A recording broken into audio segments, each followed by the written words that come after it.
Welcome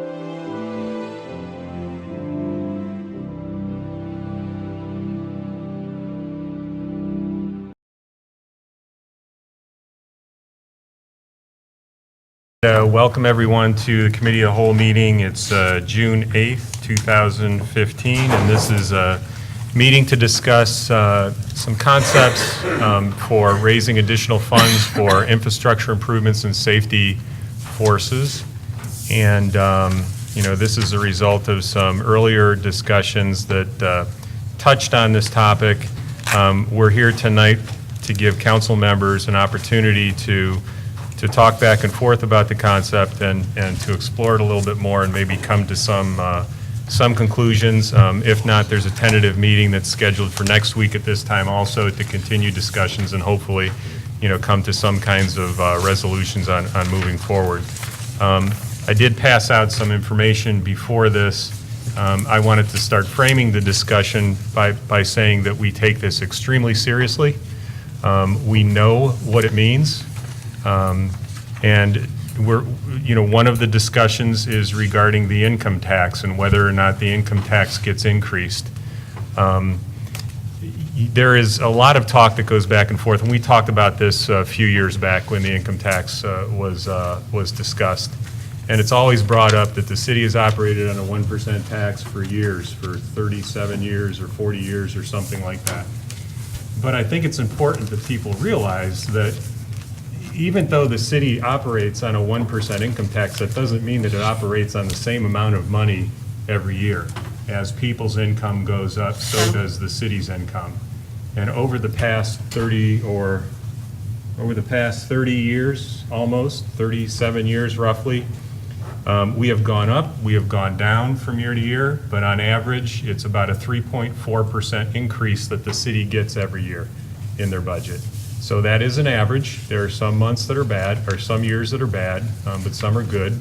It just so happens that we're in a period that's gone on for about 10 years where it's been the city's expenses are going up faster than the city's income is going up for a number of different reasons.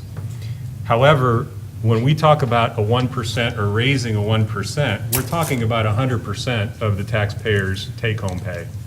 So if your target income for savings is 10% for your retirement, and you're paying taxes of 1%, and now you have to pay 1.5% in taxes, that means it either has to come out of your future savings for retirement, or you got to cut it somewhere else in your budget, your food, your travel, your entertainment, or something. So we're not talking about a little extra money that people have in their bank. We're talking about taking more money from people and from their pay. So we have to be sure that we are clear with the taxpayer, that we know what we're asking for, we know why we're asking for it, so that they can feel justified in deciding whether or not to provide more funding for those purposes. One of the things we're going to talk about also is the different types of taxes. There is income tax, that's one. There's reciprocity also. Now, income tax, you pay income tax where you work. So there are some people sitting around here that don't pay their income tax here in Salem. They pay their income tax where they work. If you work in an area that has an income tax that's greater than 1%, then you pay your income tax in that city where you work, and you don't pay city income tax in Salem.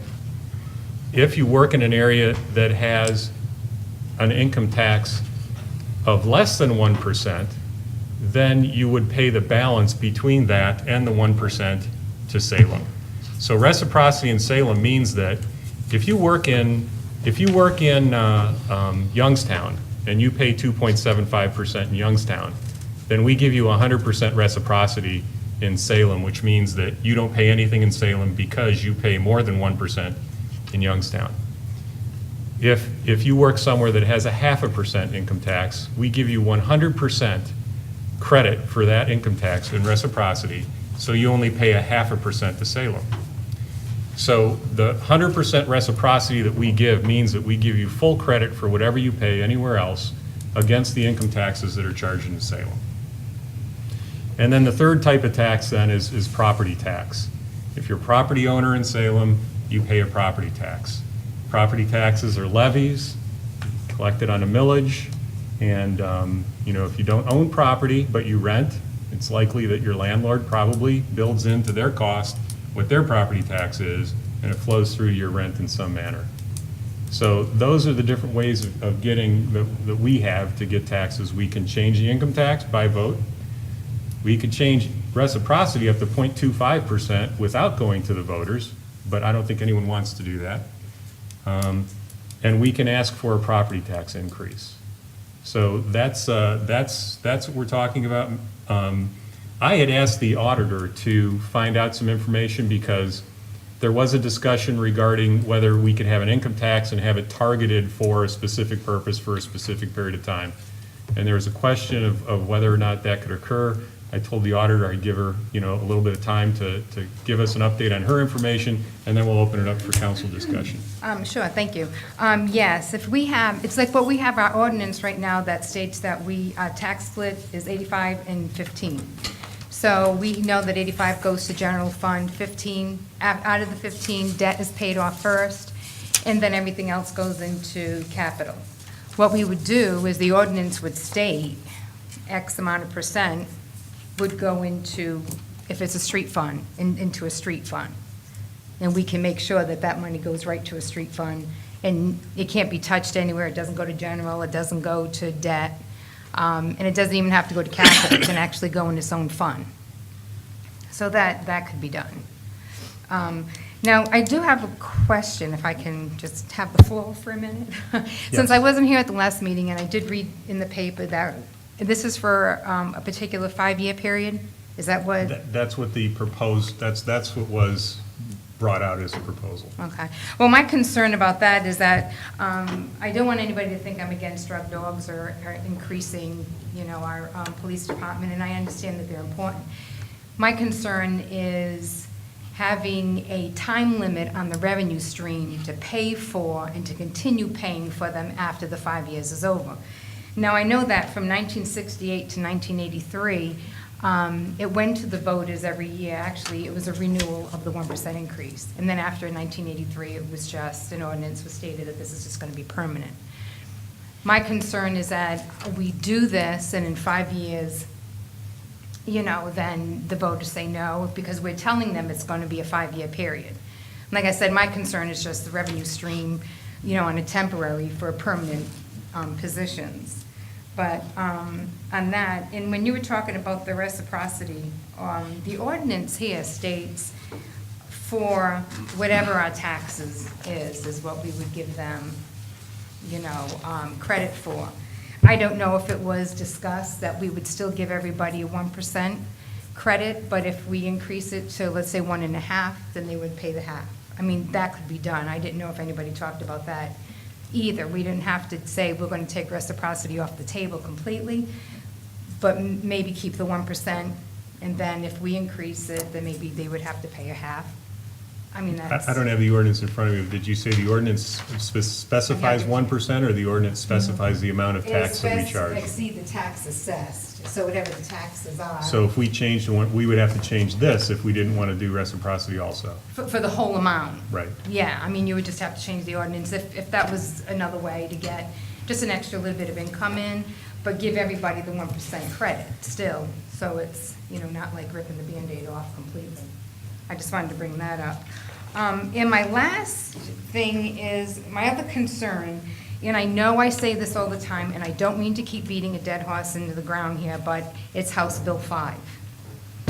Another thing that, and there's a seminar, or a 3-day seminar in July, Fred Paymer and I and his group are going to go, because each day, or it seems like each week, and every time there's a webinar or something about it, something new comes out.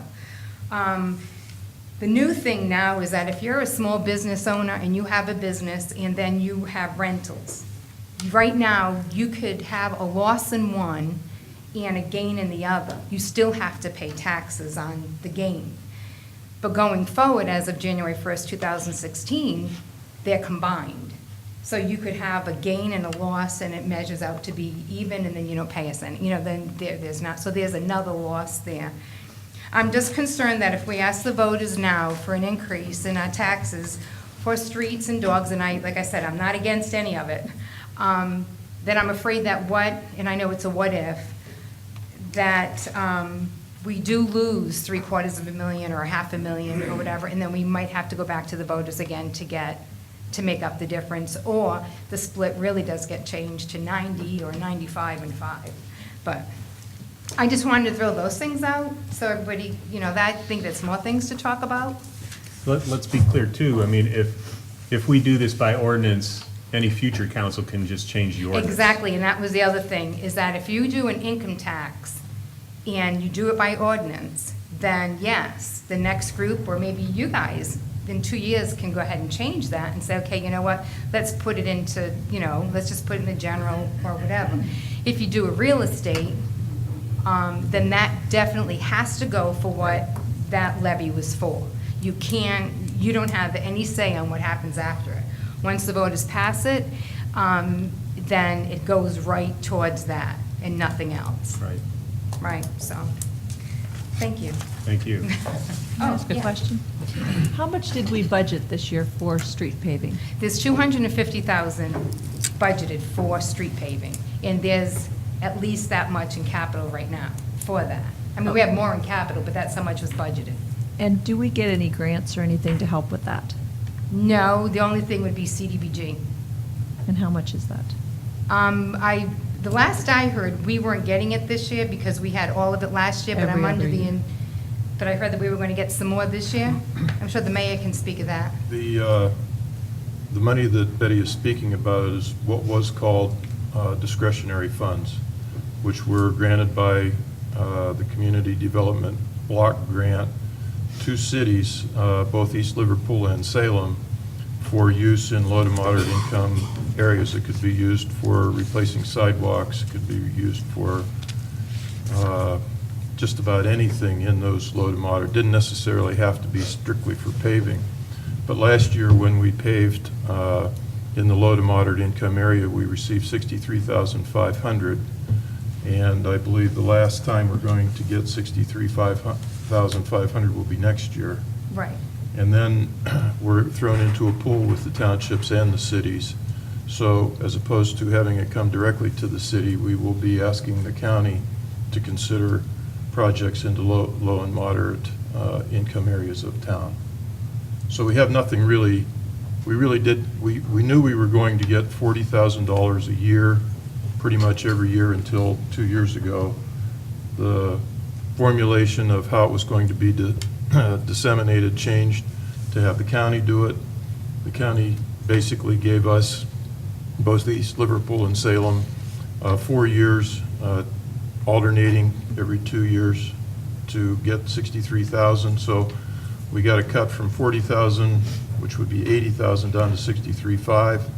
And after the second round, we're going to be applying just like any township would for funds from the CDBG. The county figured that it was, because the state actually changed it to where we have to go in as a cooperative agreement, where before it used to be each city or township.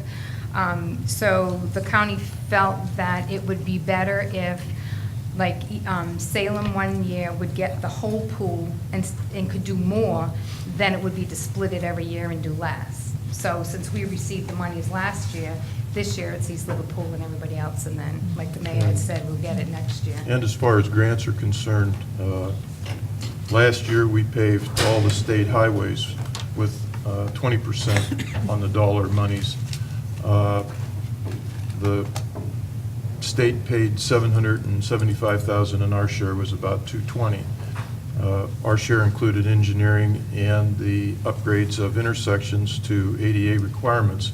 So it doesn't come out to exactly a 20% of $775,000 total, but we did get $750,000 worth of paving done for $250,000, or less than $250,000. And then, of But course, that doesn't happen all the time. right, and then, 2 years ago, the mayor applied for the small cities grant. We to do applied Parkview, twice and for we small denied a cities couple of grants and were times. denied Right. both times. Mr. Cushman. Thank you, Mr. Chairman. Honorable brothers, try as I may, I can't get my head around this reciprocity very well. A few years ago, council reduced reciprocity, and by referendum it was put back on. Were you here then? I was here at the tail Was that- end, and and we actually received that money for 135 days. Is there a way to quantify what that? It was a little over $100,000 that we received in the 135 days. So it's like $1,000 a day that we received for that. So projecting that out for a year, what revenue would that generate? It was about 126, and it was for how many, 3 months? It was 135 days.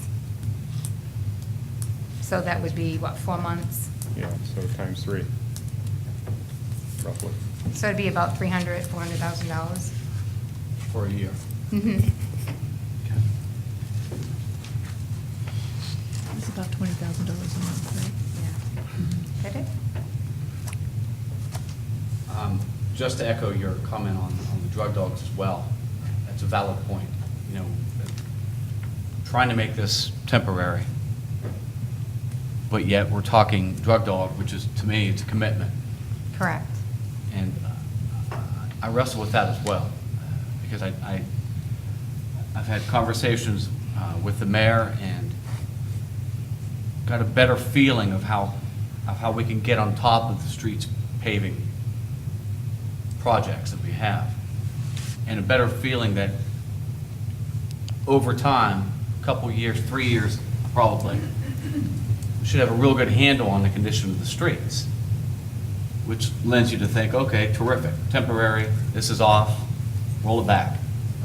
But the drug dogs, I don't know if there's a way to structure this in such a way that deals with that or not, but it is, I just want to comment on that as well. It is a concern. Ask the auditor, under your other funds, there's a fund 210, street construction, M&R? I don't know what M&R stands for. Maintenance and repair. There's a figure 616,000. What's that? The 100,000 comes from the general fund, and the rest comes from license and registration fees. And that money, that 210, actually, most of the money from there goes to wages and benefits. Because then you have 211 and 212 that helps with, and that's only maintaining streets.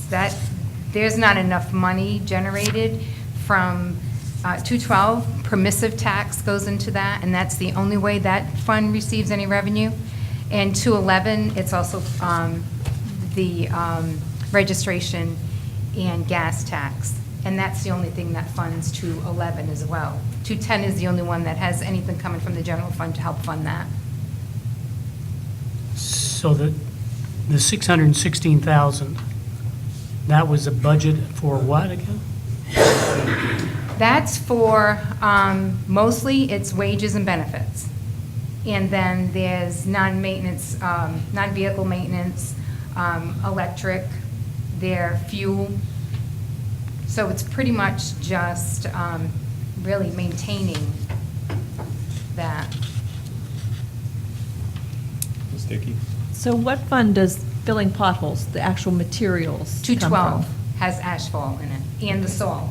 Okay. And we did have to transfer $50,000 into that fund for the salt. But, yeah, that's the one. And do you have any factual figures as far as what we can expect to lose on House Bill 5 next year? Has anybody really looked at? See, the thing is that it's really difficult because you don't know what the business is, because now, and it won't affect us really until 2017 because it's effective January 1st, 2016. The only losses that we will see right away would be any of the outside contractors coming in to do any business in contracting in Salem, because before it used to be, if they were there more than 12 days, it went back and picked it up from day one. But now it'll be, if they're not in the city less than 21 days, they don't pay anything. And only if they're there more than that, then it only starts at 21 days. It doesn't go back and pick from day one. And that I don't imagine we would really have that much. We would see that much, but it's their tax year 2016, we'll start seeing it effective January 2017 when the businesses are going to be paying their taxes. And with talking with the income tax administrator, there is no way to know for sure how much money, you know. I know when it comes to this, my glass is half empty, because I can't say, oh, it's half full, and then next thing you know, we're in trouble. So, Mr. Cushman? Mr. Chairman, thank you. Auditor Brothers, you've, or not you, we've discussed roughly that 0.25% generate in the neighborhood of $1 million annually. The property tax is based on millage. correct. How much of a millage would we have to pass, do you know, to get?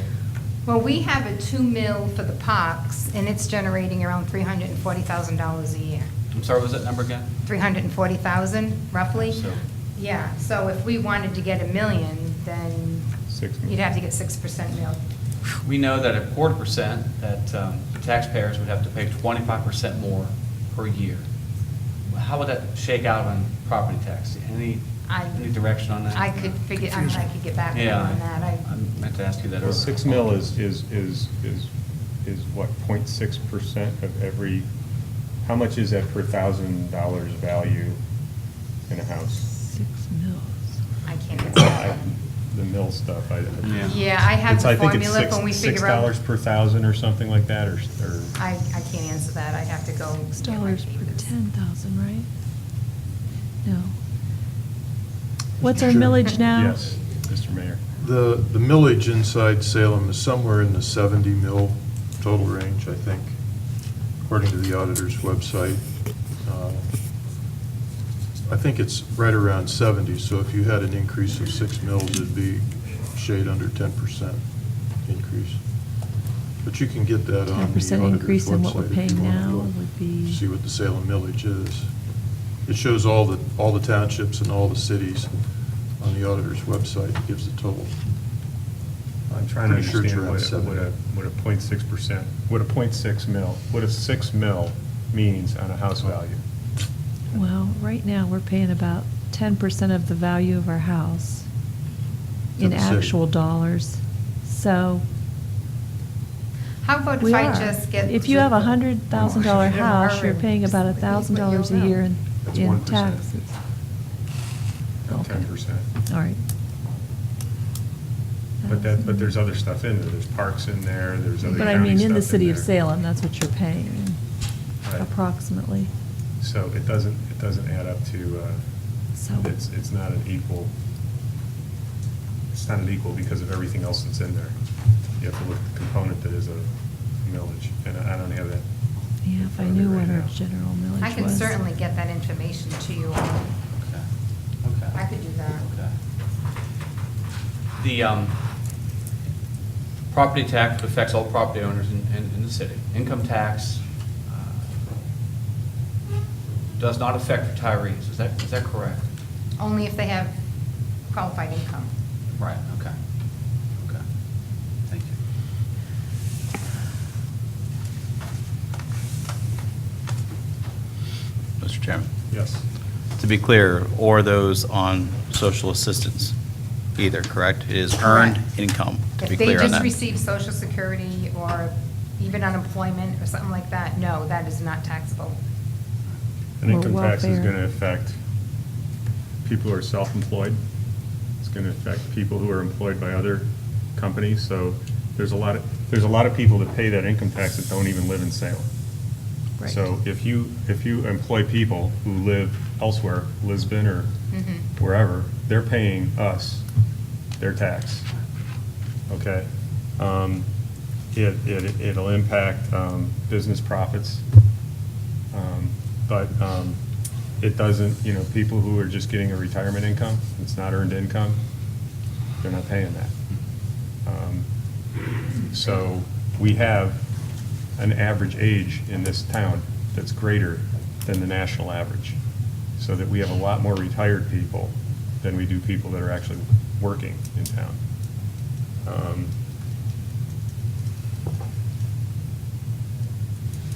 Mr. Chairman, Yes. on the auditor's website for Salem, the total millage that's paid per $1,000 of property value is Salem City, 66.7. If you lived in Perry Township, it'd be 71.2. And that would be the mills, total number of mills, whether it's, in the breakdown, it shows what goes to the schools, what goes to the county, what goes to the city, to add up to that 66. So a 6 mil increase would be a 10% increase.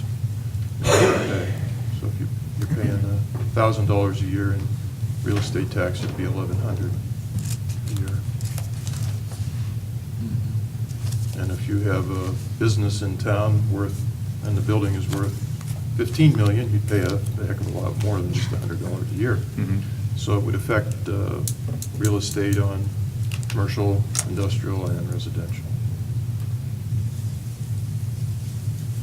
I think Brian had a question, I'm not sure. Did you have a question?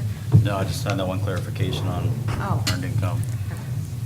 Although, if I may make a comment, just something that came to my mind as far as when you look at it, and I'm not saying where I'm at completely, although I will say that I'm more of a, if we want to take something from the Cleveland Cavaliers, an all-in approach as far as where everybody has something to pay.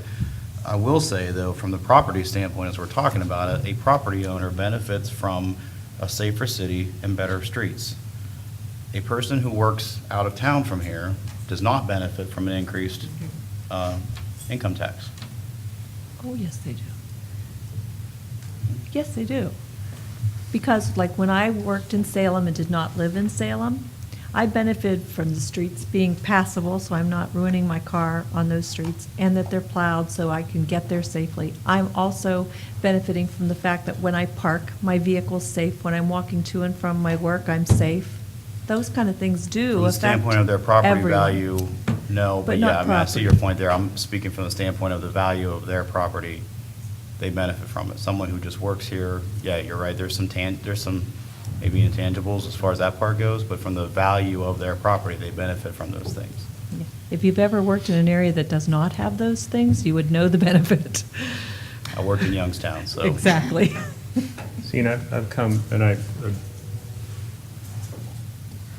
agree somewhat with that. I mean, I agree with it and more. If our city had better streets, if our city was known for more safety, which I don't want to make it sound like our city is not safe. Our city is safe. We've got a great police force that's done a great job, and it's because of the job they've done that it's more visible, what they've uncovered. And a drug dog and a better police force is only going to make it even better. So I don't want to make it sound like we're not safe, because we are. But everybody benefits. Everyone benefits. Whether you work here, whether you live here, whether you're retired here, or whether you're not retired here, you all benefit. So the question is, how do you construct, if we're going to raise taxes for a purpose that I think everybody on council and most people in town would agree, that we have to do something to make the city better.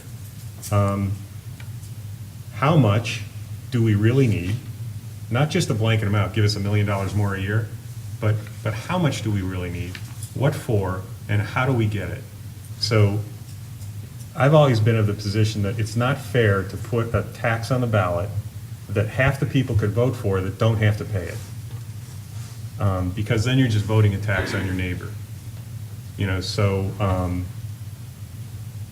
Some combination of reciprocity and income and property tax makes it so that everybody's got some skin in the game, and everybody is benefiting from what's being done. If we have a property tax, then that means we don't need as much of an income tax. So we're not punishing those people who have low incomes by taking a larger chunk from them to make them pay for the people who had good incomes all these years but are now retired and don't have to pay it. And they own a bunch of property because they had good incomes, and now they benefit and their property goes up in value and they never had to pay for it. So I think for me personally, the conundrum is, how do we accomplish that? How do we put something out there, that is fair? And the last I asked this, I was told that you can't have a ballot issue that combines multiple taxes. So I don't know if that's still the Mr. case. Chairman. Laws change all the time. Betty could correct me, but I'm going to state that we get about 500 a little over 500,000 a year from real estate tax now, Yes. and we get 4.3 million in income tax, so might be a little more than 500,000. So about 1/8 of what we run the city on comes from real estate tax. So if you're talking about making it a 50/50, so that it's, right now, it's about 12.5% of our income comes from real estate. So it's, not anywhere near the same amount of money. So if you're trying to put skin in the game, so to speak, if you were trying to raise $1 million, you'd want 800,000 to come from income tax and 200 from real estate. To keep it at the same level that we have now, it's about a 8-to-1. 8-to-1 level.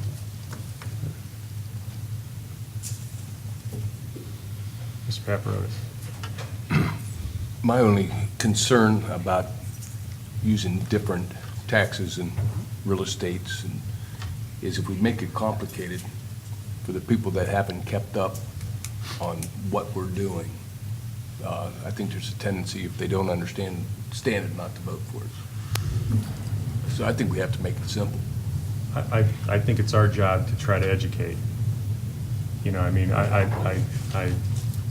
I know what you're saying, but I don't want to, personally, I can't vote for simplicity if it's not fair. If we're going to put it out there just to be simple so that it passes. I don't think that's not, that's not my position, Mr. Crum. Mr. Chairman, perhaps if we want to look at it in such a way that, we want everybody to have skin in the game as we're referring to it. The concept is if you have to put on the ballot any one of these three choices, the understanding that if, say, somebody passes a property tax increase, but they defeat an income tax, then we have less money to fix the street with. In other words, we'll fix what we can with what we get.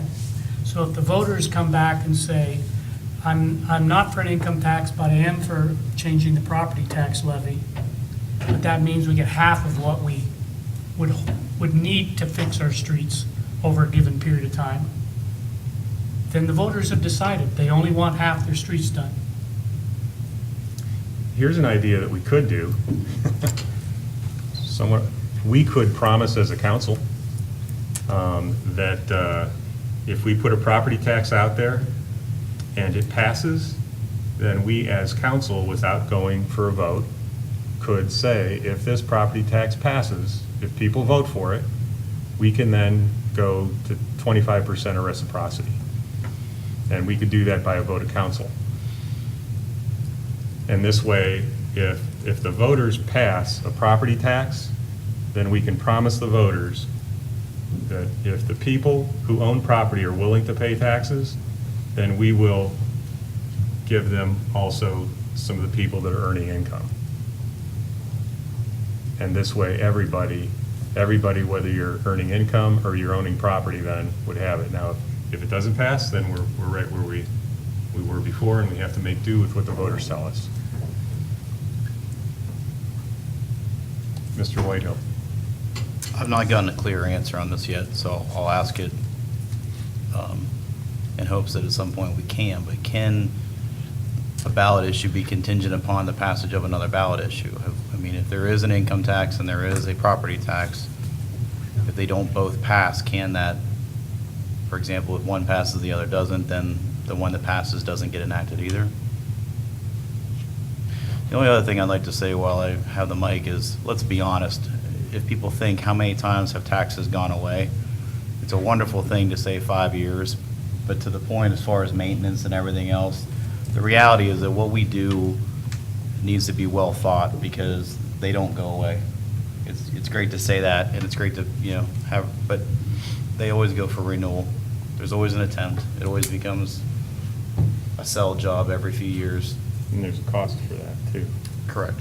So what we do is not going to be a temporary 5-year thing. Roads will always need fixed, drugs will always be a problem. I agree. I mean, if we spend 5 years getting the roads together, it's just another 5 years before they need it all again anyhow. And if the money's gone away, what? I would like to hear what the solution is to get the roads in that state at this amount in 5 years, because to me, the figures don't compute. We're looking at 1.6 million if we did everything on our final list this year. This tax will generate $1 million, and we've only got 250 in the bank. If I'm doing my home budget that way, something's gonna give. So what is it? What's the plan? Because I can't get behind a vote on something that I don't know will work. Right. What- Mr. Cushman? Go ahead, Mayor. If you have income of $1 million a year and you want to do $4 million worth of paving, I'm sure the auditor could work a bond out, borrow the money, and do the work. But beyond 5 years, you couldn't do any more work. Right. I mean, so I think what all of you are trying to say is you're going to prove to the public that we're doing a good thing with the money, and we'd like to see a renewal of it so that we can continue to do the same job on an ongoing basis. So yes, you can't do 1.6 million with just $1 million coming in, but you can borrow based on what you know your projected income is going to be, and have the income stream to pay off a bond. So if you wanted to borrow 4.5 million on a $1 million per year income, you could do a lot of work in the first or second year. But then where does the money come for the next bunch, and where does the money come to pay for that? Because, we're Well, looking you at would pay off your loan 64 with the miles money. of road. Well, if you like what you see after 5 years, I guess then you would ask to have a renewal and do another 4 miles at one time, continue the process. It's either that or, I don't know. I don't know how else you do it. After 3 trips around the block, you'd be starting all over again. Sure. You've gained nothing. You gotta find a way to do this within 5 years. And I mean the whole darn program. Oh. If we don't, we're not doing our job as, for the people that put us in office. We promised them we would listen to them. People are telling me every darn day they want their streets fixed. I said, it'll cost you. What will it cost you? I said, maybe an income tax increase, maybe this, maybe property tax. Well, we'll listen to you. That's what they're telling me in my ward. And I go out and talk to them, you know that. We will listen. We'll make our decision what council tells us. I have had so many phone calls about the streets. I can't begin to tell you. And I go out and see these people, and I get ridden up and down. Clyde, what can you do for me? You're my councilman, you're my representative. I said, all I can do is speak for you and try to get other people to realize we need to get the money now. Not part of it in 2 years or 2 years, not part of a fourth of it. I've talked to people that are willing to, if we can sell it to them, all 7 of us, including the mayor, which he would work his butt off to get this done. They tell me, what'll 1/4% do? I said, nothing, we need 0.5%. 0.5% will do this, will do a heck of a lot more than 1/4%. I still say they will support this if we show that we're unified. The heck with the property tax. That's my opinion right now while I'm sitting here. Go for full blood throat. Tell them, do you want your streets fixed? It's going to cost you. Clyde, what happens when Thank you, we that's all. give them this report and their street's not on this list? Right. I've got this. This street list is ridiculous. Those are the worst streets in town. Yeah. That was Well, made up by yeah, I on the agree with basis you, of sir. what I streets agree are with the you. worst. I've got one comment about this. There are streets on this list that we did not handle correctly when we annexed them into the city. Our rules and ordinance says, we will accept your street in your new project once it's completed to our specifications. We take over the maintenance. There's streets on here that were never completed before we annexed them. I can name them to you. Stone Castle Trail. Hasn't been touched since it was annexed in '99. We haven't finished it. We annexed it in, the contractor said he finished it, he went bankrupt. Ricker Farms. They put money in a bank over in Canfield for us to finish the streets, many thousands of dollars to finish the streets. We never took the money out to finish the streets. Okay, Clyde, I think you have a That's all I valid, have, you have sir. a valid, you have That's a all- valid that's all I argument, have. but that's not really what the topic is tonight. Thank you, sir. I'll be quiet. Ms. Dickey? I have another question. What's it going to cost us for drug dogs? Hold on, I've got a handout for that. There's 2 pages here. I had that information compiled last year by the police chief. Not in anticipation for this meeting, but just to understand for myself what it would cost, and he prepared it for me.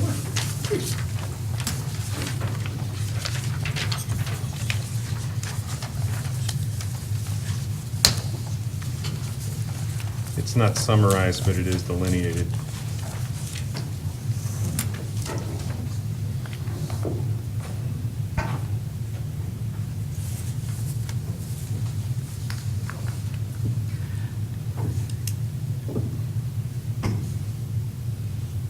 Mr. Chairman.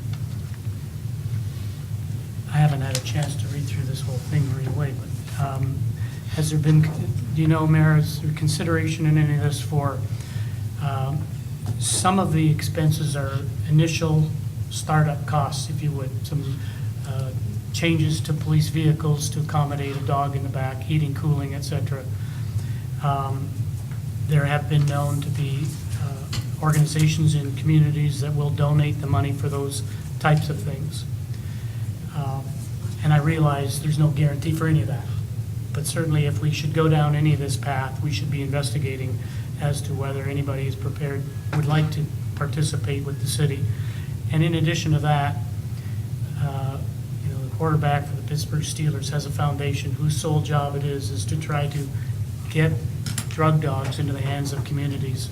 I know that they tend to focus around the Pittsburgh area, but I also know they've gone outside of that. So again, if we ever go down any of these paths, I think these are things that need to be considered, because every dollar we save is a dollar saved.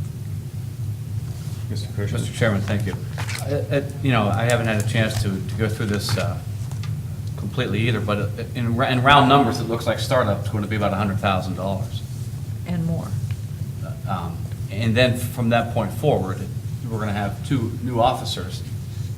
We're going to have their yearly salary benefits after that, and the maintenance of the whole program itself. But for instance, it's like the number 4 on the list, the 2 Ford Explorer police interceptors. There's $79,000 right there. That would be startup.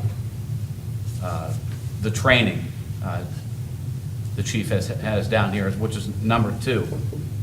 The dogs and the training, $17,000. That's probably startup. But after the startup, which it looks to be around $100,000, after that it's going to be the cost of the officers, their benefits, and the maintenance of the program itself. So probably about $170,000 bottom.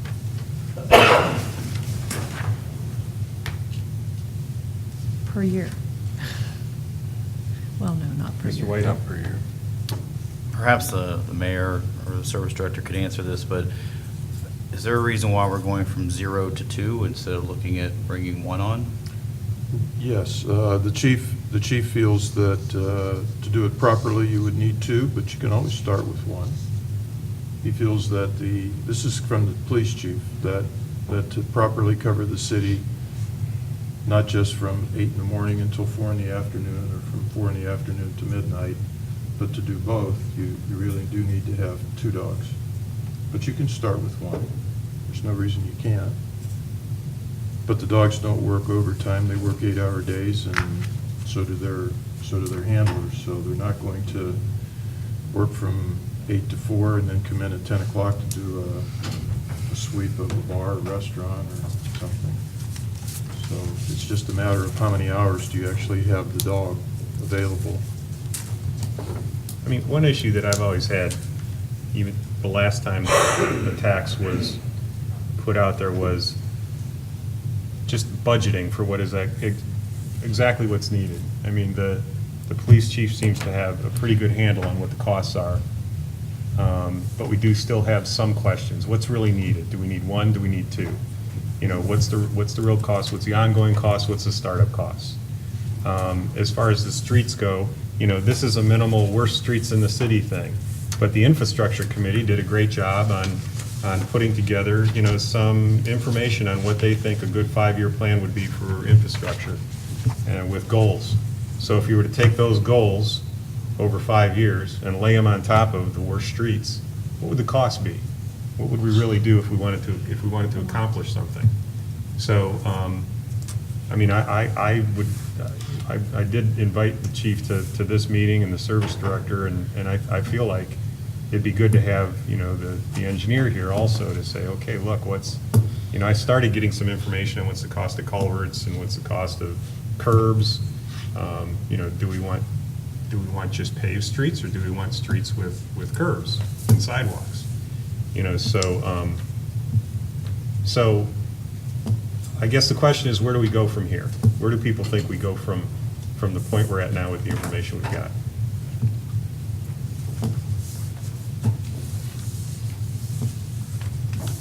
Mr. Chairman? Yes. I think asking the voters for a 0.5% increase is just too much.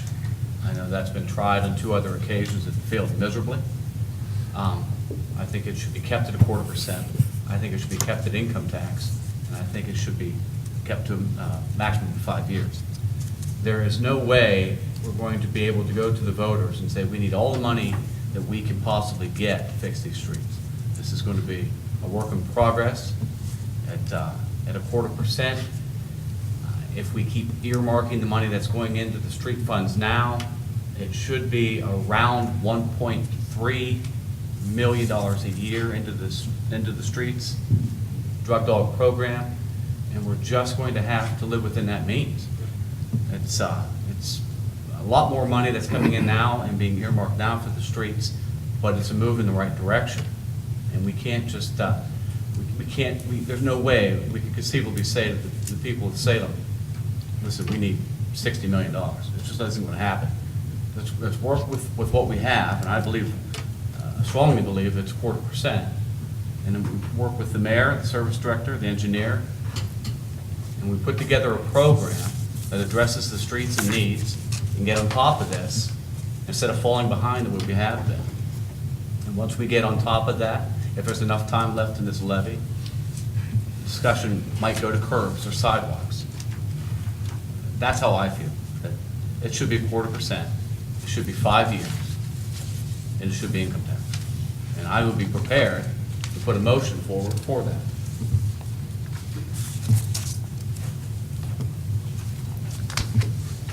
I would like to know what our plan is going to be for this year. This is a ballot levy, or whatever we decide to do, issue that's not going to be voted on until November. We wouldn't get the money until the 1st of January if it passed. 2017. It would take a whole year for it to come. Well, I know, but we would start collecting it. We wouldn't actually have it all in hand, but people who pay quarterly would start paying quarterly. Businesses would start being paying on their schedules. But we're talking about 2 more summers of paving, and we need to have a plan to get that done now. We can't go to the voters and say we need more money if we don't have a plan. And I think that saying we're just going to borrow it and not collect enough to pay off the debt is just digging ourselves a bigger hole. And I know it's hard. We would only borrow what we could pay off, but if you don't agree with the streets that are on the list and you want to add other ones to it, just let us know. And No, we'd I'm be just happy saying to we do can't that. afford that many, but we need that money. I know. And doing this levy still won't make us afford that many. So, I mean, is there a plan to maybe go to utilities to borrow interest-free money, or shop out a note through the banks at a very, very low income to You mean get this based on the done? passage of this income tax? No, just to get it done anyway.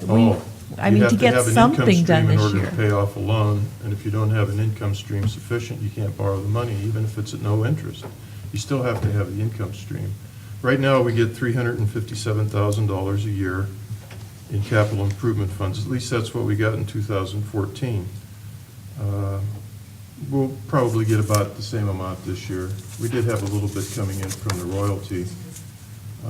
But if you wanted to do all of this paving, 1.6 million, just divided by the whole 357, it'd take you 5 years to pay off just to do what that list shows. And that would be if we didn't have to buy a police car or any backhoes or any other equipment in the whole town. No other capital expenditures of any kind, dedicating it all simply to streets.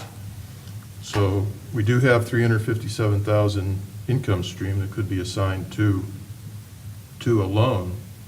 But if you wanted to do $10 million worth of borrowing, and you only had $357,000 a year, it'd take you 30 years to pay that off. It doesn't compute. Yeah, but I'm just looking at this, and with $250,000 in the bank for this type of thing, you're not even going to get Third Street done. Exactly. That's kind of why we put the list together, so you could see the cost of just simply doing Third Street. Unfortunately, Second, Third, North Ellsworth, a couple other streets we had on the Small Cities Grant request 2 years in a row, and both times we were denied because they said our streets weren't as bad as other city streets. So we didn't get funding. That would have been 20 cents on the dollar, too. I don't know that we'll ever get a Small Cities Grant. What they did, the small cities that I gave you a sheet on, there were 54 of them that are in that group. They actually changed the parameters from cities from 5,000 to 25,000, and now they're including cities up to 50,000. So it's going to further dilute the ability of our small city to compete against Portsmouth, Napoleon, Geneva, Defiance, all the other ones that are outside metropolitan planning areas. So it'll be a little bit tougher to get those. We had a better chance 2 years ago and 3 years ago to get that, and we were denied both times. I'm just looking at the fact that we borrowed almost $800,000 on a fire engine, and we're not going to pave our streets. We didn't borrow 800,000. We actually paid how much cash out of the, was it 450? It was 465,000 from the oil and gas lease, and we borrowed 375. Okay. And we had a plan to pay that off 21,000 a year for 15 years. 15 years. And that decreased the amount that was going to be going into the capital fund because that shifted over into bond debt, but we only borrowed 300,000. We didn't borrow 800. I guess I'm just still not hearing, what's the plan? I'm really disturbed. If we go to the voters and we ask for 0.25%, and we still can't do the streets, and we still can't get drug dogs. So you'd rather make it permanent? No, I'm asking, what's the plan? Well, right now, we have 357,000 a year coming into the capital fund, and we disperse that, whether it's for equipment or for streets. If we had 1,357,000, we would come before council and say, here are the streets that we intend to pave. And these are what we're going to do this year. This is what our budget is. So it's no different than what's happened for the past 40 years. Whatever the amount of money that comes into the capital fund is what's proposed to council for what is recommended to be done. Now, if you would rather change that formulation, I mean, it's worked for every year up until now. I don't know what you'd want to change about it. That's the way we do it now. I can answer that. I mean, Why don't we do? choosing streets for a specific purpose? You know, if you want the city to be attractive for tourism and attractive for, Businesses. Businesses or whatever, then you're gonna pave specific streets. You're gonna have them look a specific way, and you're gonna have signage that moves people around the city intelligently, and that would be committee of the whole and economic development telling us, the guys that have to do the work and get the estimates, what to do. That is what our committee says. No different than it is That's what the now. infrastructure committee was about. Mr. Brown. Yeah, I just have two questions for the mayor about the street list that's here. And if I offend anybody by my comments, I do apologize, but I'd like to know if the Street Salaries and Sidewalks Committee was involved in making this list? No, it's the foreman in the street department who travels the streets and recommends the ones that he sees are costing the most as far as labor and asphalt replacement. So My concern is, shouldn't the committee have had some kind of input when this list was prepared? this is just an estimate of probable cost for those streets that are in the worst condition. If you'd like to travel the streets with the foreman in the street department, I'm sure he'd be Oh, I happy to take you around. I mean, Based it's on that, why it's do up we to have a you. Street Salaries and Sidewalks Committee if we're not involved in it? I think That's we good. should have been involved from the start. It's a good question. I don't know how you would change what's on there, but if you'd like to have a meeting and talk about it, No, that's I fine only with asked us. about a meeting, but it's not going to happen. Thank you. I don't think that's the case, Mr. Brown. Who's the chairman of Streets Alleys? Is that something you want to take on? Yeah, I mean, it's hard to have a meeting. I mean, that's what we're doing right now. It's hard for me, but it's hard for me to chair a meeting when you have revenue issues. And on top of that, there's a lot of information, and you can't determine where you want to go if you don't have all the facts. Well, what I'm hearing from Mr. Brown and Ms. Dickey is that we don't have a plan. Right. And we do have an output from an infrastructure committee that spent a lot of time putting something that's more of a plan that has, some kind of goal in place, some kind of guiding principles that the Streets, Alleys, and Sidewalk Committee could look at and come up with what they would think would be, the right streets to do. I think what the mayor is trying to say is, if you have the money, you can do a lot of things. If you don't have cash flow, then you just have conversation. So until we decide where the money comes from, it's hard to make a decision, a business decision, on what you're gonna do.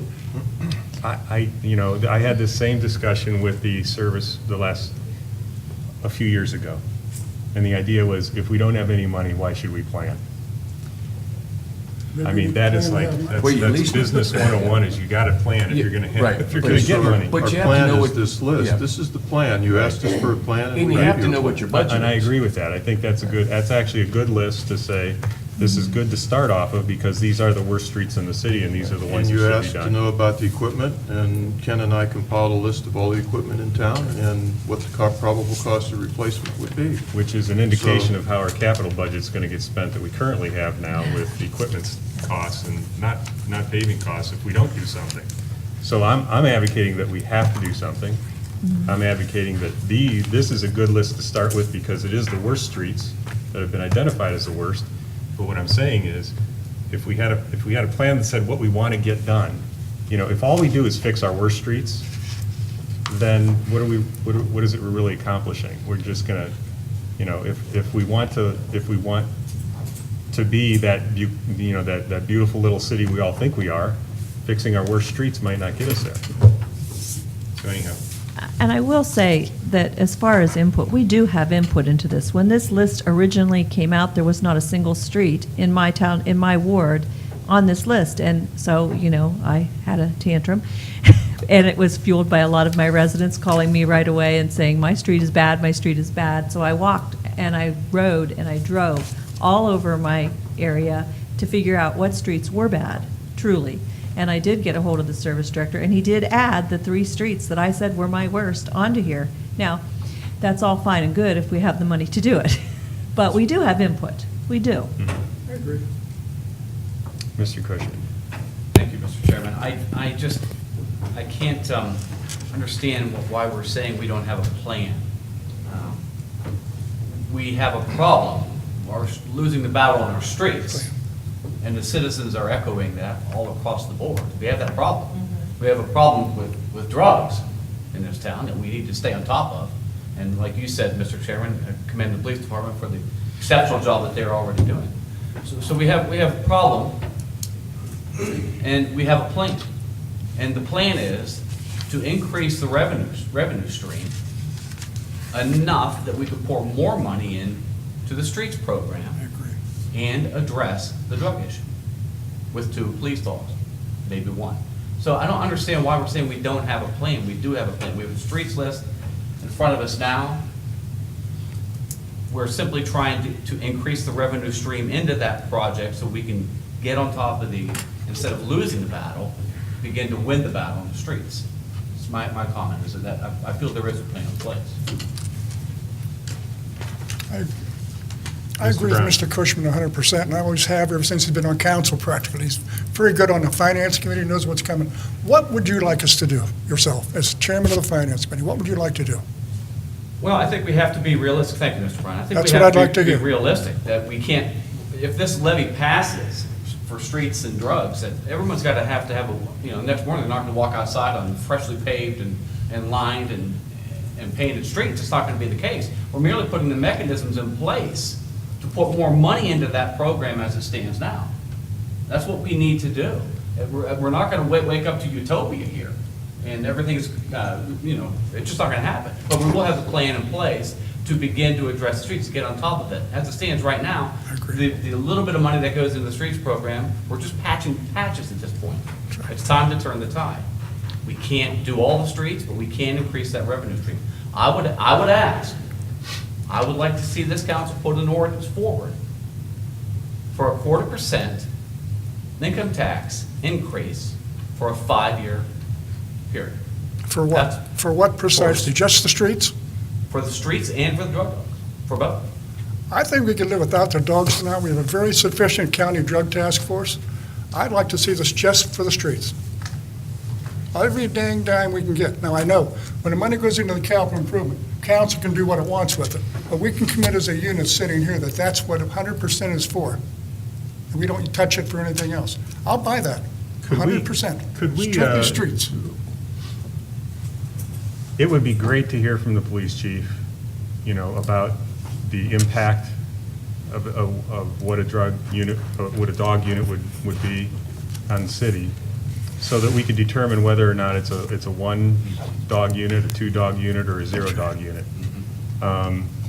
So, I mean, it's hard to, I want to entertain a motion. I want to add to that motion, as a matter of fact. I mean, I would like, if we can't go to the polls, and if we can't go to the polls and put one ballot on the, that is a ballot that impacts everybody that pulls that trigger, then I think as a council, we should make a motion that says something like a 0.2%, a 0.2 increase in taxes, income taxes.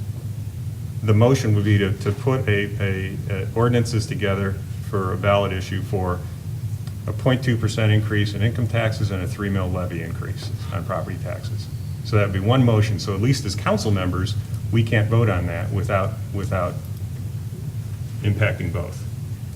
Yes. I spearheaded the tax issue to reverse the reciprocity thing on the ballot, and it was very well received from my point of view, not from council's point of view, because when I bought my property, I knew that 1% was going to be waived, and I lived and worked outside the city in another taxing area.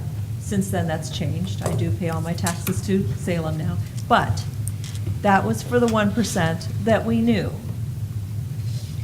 If I were going to the polls to vote on a raise in that income tax, I agree. I don't think it would be fair for me to vote to raise my neighbor's taxes if I'm not going to raise my own. So if we were going to put it on the ballot, and if we're going to ask the taxpayers to do an income tax increase, I think it should be with the knowledge up front that it is going to be on everyone, including people who pay taxes other places. So if you vote yes, you're also going to get a raise. But I also think that we need to separate the drug dog issue out from the streets issue so people know exactly what they're getting. And maybe if we decide that we have to put this on the ballot, of course, it won't be the voters' choice whether or not we're going to do it. It won't be ours like before, which was really what people were a lot of times opposed to. The money plus the fact that it was being imposed without really getting a lot of say. Maybe property tax for drug dogs. A levy on the property for drug dogs, which that's $100 for every thousand, or $100 for every $100,000 house, according to Google, would be raised on the taxes. And if it's $300,000 a year that they're saying that it would collect, that would get you your drug dog and all your money for your people's time and wages and benefits and things like that. And that would be the only thing you would use that for. And then the streets on an income tax, because everyone uses the streets, including people who only work here and don't live here. If we were going to do it, I would like to see it very specifically determine what each fund would be used for. Because people then could say, I don't want a drug dog, so I'm not going to vote for that. Or I want streets, so I'm going to vote for that. It wouldn't be that combination, and then they have to say, well, this is ridiculous, I don't want this, or I don't want that, or, you know, they know what that is they're voting on, and maybe not a mill, maybe half a mill on their taxes. That would still get you $150,000 a year.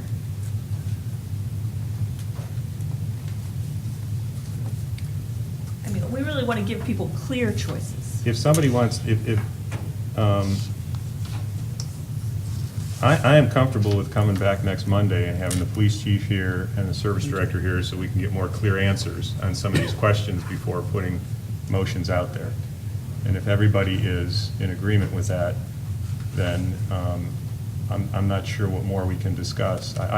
It sounds to me like there's general agreement that we've got to do something.